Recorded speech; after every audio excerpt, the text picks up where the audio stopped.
En la clase de hoy daremos continuación a los géneros literarios. Esta vez nos ocuparemos del género narrativo, el cuento. ¿Quién de nosotros no ha leído alguna vez un cuento? No importa la edad ni el estilo, pero ¿nos preguntamos alguna vez qué es el cuento? Bueno, se trata de una de las formas más antiguas y más extendidas de la narración. La palabra cuento nos remite a la acción de contar, y a su vez este concepto admite o designa dos acciones: relatar y narrar, es decir, transmitir para otros una historia que es o era digna de ser comunicada. Ahora haremos un breve recorrido histórico sobre cómo ha ido evolucionando el cuento a lo largo de la historia. Comenzaremos haciendo una breve reseña a las variadas formas que coexistían en la cultura occidental desde épocas remotas. Para comenzar, se debe señalar que las primeras variantes de relatos breves tenían en común su carácter de tradicional, es decir, creaciones colectivas, populares, anónimas, de transmisión oral, cuya principal característica residía en la posibilidad de diversificarse en numerosas versiones sin la sujeción a una forma rígida. En la forma que pueden reconocerse en la época medieval están los exempla, narraciones de carácter didáctico, los fabliaux, apólogos, leyendas y toda una diversidad de formas narrativas que compartían este carácter de tradicional, de transmisión oral y la brevedad.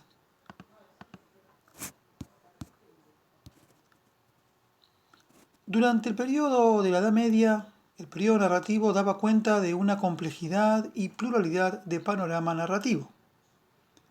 Dos obras significativas de este periodo son las colecciones de los cuentos de Canterbury, publicado por primera vez en 1400, de Geoffrey Chaucer, y el de Cameron, de 1353. Pese a sus diferencias, ambas comparten un rasgo clave: la estructura del relato enmarcado, que les permite dar a las narraciones que la componen un sesgo de unidad y evidencian un cierto manejo de estrategias narrativas. Una gran repercusión de estas obras las ubica en un lugar predominante en la historia del cuento, así como la influencia en otros textos contemporáneos y posteriores.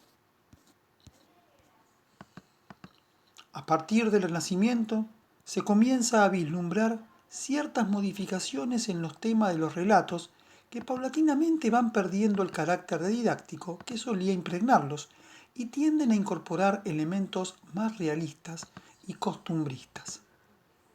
Esto se relaciona con los cambios estéticos que provocaron el ingreso a la modernidad y la recuperación de ideales y modelos de la tradición grecolatina. Un rasgo significativo de este período lo constituye la consolidación del género italiano novella, relato corto y de mayor complejidad y elaboración que los tradicionales. Este género será adoptado por Cervantes en su obra Novelas ejemplares, en las que toma el modelo ofrecido por la tradición italiana y lo incorpora a la literatura española. Un hito fundamental en el recorrido por la historia del cuento se produce a partir de la segunda mitad del siglo XVIII. Los investigadores señalan dos hechos que contribuyeron a que este género recuperara su vitalidad expresiva. Por un lado, la traducción al francés de la colección de cuentos orientales más famosa, Las Mil y una Noches, introducida al mundo europeo a partir de la versión de Anthony Galland, que se difunde rápidamente y es traducida en la mayoría de las lenguas. Por otro lado, la tarea filológica que los hermanos Grimm realizaron con la recopilación y fijación de un número considerable de relatos folclóricos y populares de origen germánico. La conjunción de ambas empresas permitió la lenta revitalización del género, adaptándolo a nuevos requerimientos estéticos que se estaban gestando. Finalmente, fue el movimiento romántico el que le dio el impulso definitivo a la forma del cuento y estableció las bases para la constitución de lo que podemos denominar la segunda fase del cuento, el cuento moderno o literario. Ciertos rasgos permiten delimitar este concepto. Por un lado, la génesis del relato ya no es una narración anónima y colectiva, sino producto de la invención de un autor. O sea, que aparece, digamos, y gana gran importancia el concepto de autoría. Es un tipo de texto originado en la escritura y por lo tanto fijo a ella. A diferencia del relato tradicional, en el cuento moderno, el criterio primordial pasa a ser la originalidad, es decir, la capacidad del autor de lograr un relato autónomo.